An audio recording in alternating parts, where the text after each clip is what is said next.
Hello. Hey, how are you? Pretty good. Sorry I'm arriving a little late. That's okay. Yeah, I apologize about that. No We've worries been at all. we've been, on the road traveling and stuff and brains are scrambled. I understand that. I'm not traveling, but it's still scrambled on my end, so Right. I get it. Right. Well, thank you for Yeah. joining us today and filling us Sure. in on everything you've got going on. Why Yeah. don't we start by talking about Awakening and tell us a little bit about how that album came together and kind of how Brian came into the fold? Um well, we were, that album was being written during the pandemic. We started it probably towards the end of 2019, and then worked on the songs throughout the pandemic up until, unfortunately, the untimely death of Donnie Hillier. And then, um, as soon as that happened, I mean, literally, I was at the studio getting ready to put the drum tracks on some of the songs, and I got a phone call that Donnie was really sick. And then, unfortunately, he passed away. And then we pretty much kind of like put the yeah, our producer Donnie Hillier or Juan Ortega uh, recommended Brian Allen, Okay. and yeah, and thank God, everything worked out because we could have been looking for someone for quite a long period of time. You know, Right. So Brian came in kind of after the album was written and you guys were ready to pretty record? yeah, pretty much. I mean, we had to fine tune a couple things because Donnie, his vocal style was more kind of around these kind of songs. So when we ended up getting Brian, we had to do some fine adjustments just to have it be a little bit more suitable for him, you Sure. know. But it wasn't Understandable. that. Yeah, but it was a pretty easy process. So So the record is just, it's super heavy and like the content is heavy too, the topics and everything. Of course, if it was written during the pandemic, I mean, everything was heavy mentally and right. everything during that time anyway. But tell us a little bit about Death of the Angels, sorry, and give us a little insight into the kind of old Ted Bundy thing that's going on there. Well, that was a song that was written by Steve Rebello, and Steve and his wife uh, like watching these shows about serial killers and everything. And I guess he just had some concept of coming up with a song about Ted Bundy. At first we were kind of like, it's a song about who? Like wow, First person. but uh, It's a first person. The song. first person. Yeah, it's like through Ted Bundy's brain. It's Yeah, the song. right. Yeah. So about yeah, it's like looking in the inside of Ted Bundy's brain. First person. Yeah, first person. Pretty cool, pretty cool. So, you guys just dropped a video, I think, like a week ago, right? Like Yeah, Friday. meat. Meat. So Uh-huh. tell us a little bit about Meat and the video for it and how the process is making the video. Are you guys involved in, all the technicalities of that, or how does that Yeah. work? I'm going to ask you a question. Like I said, we're on the road here. I got Brian Allen and Casey from the band like right next to me right now. Okay. We just, stayed overnight at my place. Brian probably can answer this question better than I can. Yeah. So I'm going to give the phone to him. Okay. Sure. Yeah. Absolutely. Okay. Hang on. Yeah, just go for it, dude. Hey, Hey, how are you? uh, just getting out of the shower and stuff. Yeah, yeah, it's nice to, you know. Hold on one second. Yeah. Yeah, it's cool because we're over at Chris's house, so we're not in an RV, so that makes me happy. You can flush. Yeah. Well, yeah. Well, meat was actually Donnie's whole idea. Like he wrote that with Joe Frolov, and he came up with that whole concept about how humans are just looked upon as fodder, you know. And that's why, we our director Mike Sloat took images from like, cattle being slaughtered and concentration camps. You know how humans, correlating humans to cattle. Sure. So it's not like we're here to piss off PETA. It's not. It's not that. It's just a play. It's a play on words, and so Donnie wrote the lyrics for it, and when I came in and Joe was playing it, he's like, "Oh, I don't know if I really like it. Maybe we should change." I go, "No, it's a great idea." I was like, "I like it. Let's keep it the way it is." And I just, I'm more of a beefier singer than Donnie, so I just put, my spin on it. But it's a cool song. That was probably one of my favorite songs off the record. You know, it's just a lot of fun. The lyrics are really cool.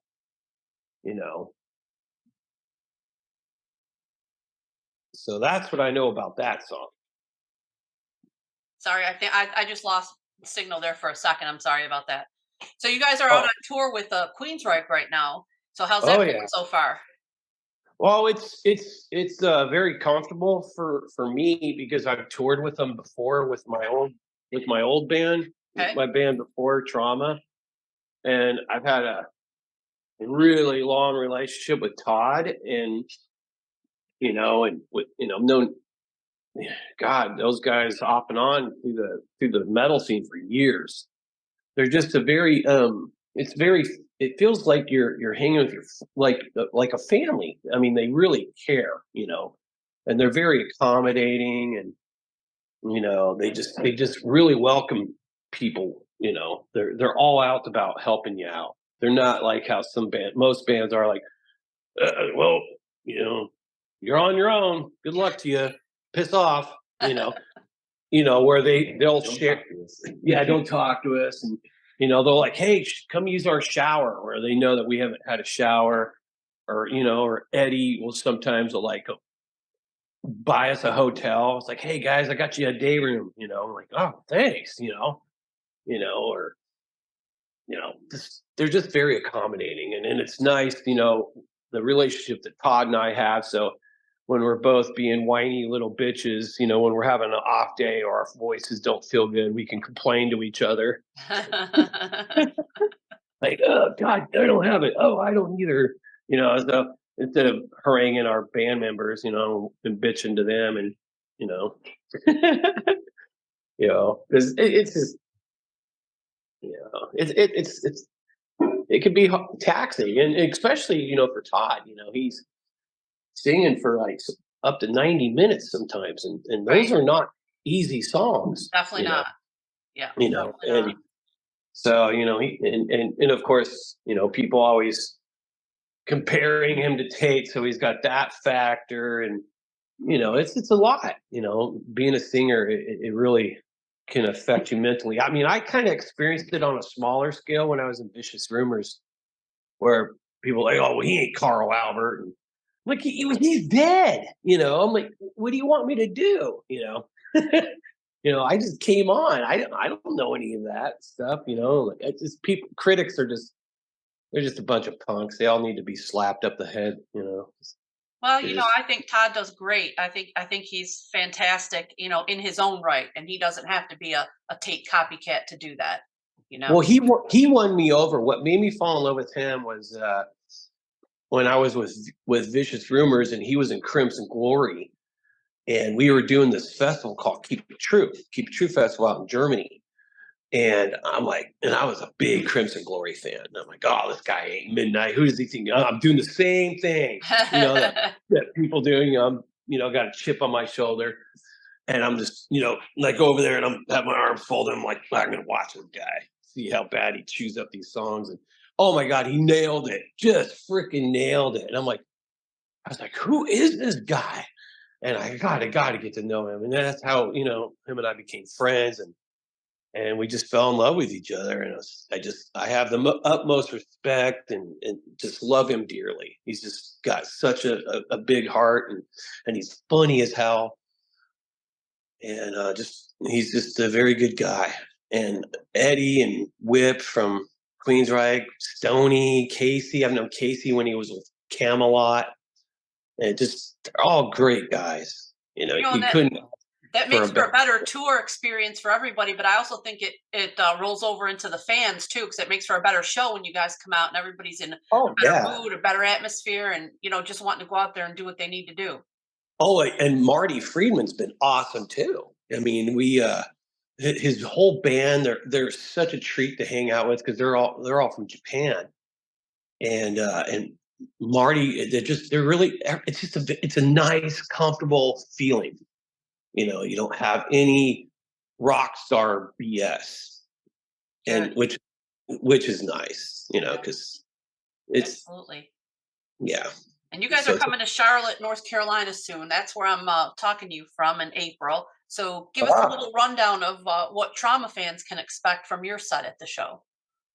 Well, a lot of thrashy beats. We're pretty Bay Area thrashy, and I like to look like I'm going to eat your face when I'm on stage. So I get that look like I want to kill you. I don't know. I get possessed when I'm on stage, like gonna rip your face off. You know? So yeah, just 30 minutes of pure thrash. Cool. Looking forward to seeing that. Are you guys working on any new music right now? I know Steve's got some ideas. We haven't really crossed that bridge yet. Okay. I know that we probably should, but we're really trying to push the new record and whatnot. So been talking to my one friend from the UK. His name is Danny Felice from Heretic Order. If you have not checked those guys out, you need to check out the Heretic Order. Okay. They're so killer. But we're thinking about trying to figure out some sort of UK run, from Wales, England, Scotland, Ireland, do a little, joint tour with those guys. Okay. Nothing huge because it's kind of, England's or the UK is it's an island, so you can only go so far. But it's always best to do stuff like that with bands, and you can piggyback on each other, and it just saves, money. Right. Because it's expensive, no matter way around it. Like, we want to go to Europe, but the way I keep hearing through the grapevine on how the costs are from tour buses and everything, it's like, oh my God, how are we supposed to come see people if we can't make any money? At least we want to break even at the least, So it's really hard, It's really hard. Understood on that. So maybe new music will be talked about after this tour kind of wraps up and you go to the UK and that kind of thing. Yeah, if we did the UK, it'd probably be more in the autumn. Okay. Yeah, like we haven't really worked it all out. It's all talk right now, and Spencer, like Michael Spencer, is with us right now touring. We're thinking about maybe flanking Joachim and Pontus and Oscar from Hammerfall and see if we can, jump on something that they're doing, because those guys are friends of ours. We're like, ooh, that would be a cool thing, jumping on a Hammerfall tour. I love Hammerfall. That would be awesome. I do. Yeah, they're great guys. They're like how Queensryche is, very accommodating and just really great people. And I know that the Meat video just came out last week, but do we have plans for some maybe more video releases from the Awakening album or singles coming out? We don't have anything right now. I mean, right now, all of our money really went into making this tour happen. So we're kind of on a shoestring budget right now and getting zero help from our label. So, not that I'm aware of. Okay. If we did, I would love to do the song "Fallen" or something like that, because I really like that song a lot. Okay. Fair enough. Yeah. I mean, budgeting is a huge issue for most bands nowadays, especially, and you got to make do with what you got to make do. and find other avenues to get the music I out know. there to the people. Maybe lyric videos are pretty easy to do. At the very least, we'd probably do a lyric video and maybe take some captions of us from Okay, doing some live stuff. sounds good. Now, Yeah. trauma's been around for a long time, on and off, and there's been a lot of changes in the industry since they first got together as a band. What do you think the biggest thing has been, and how that has affected the band? It changes. Yeah, since the birth of thrash, all the big changes in the industry since then. Well, for one, pirating our albums. This is my 10th record I've recorded. From this band to when I was in Dark Sky Choir, Vicious Rumors, Last Empire. This is like my 10th record, and I don't have anything to show for it, like money wise. Right. So, back in those days, you could make money from your record sales. And if you were smart, invested your money so you could pay, because labels were still back then were like a bank. You still have to pay the loan back some way. But the album sales, I mean, you could make money off of records. Now the only way you can make money nowadays is either touring and your merch. Because you're not going to get it from record sales unless you're one of those boring chucklehead country artists guys and singing about cows and stuff. But I don't unless something changes drastically, I don't see how. It was funny one time I was recording at Trident Studios with VR, and Rob Flynn from Machine Head popped over because he lives close to Juan, who was our producer and engineer. And we were talking about records, and he goes, "Yeah, I look at records now as like handing out your business card."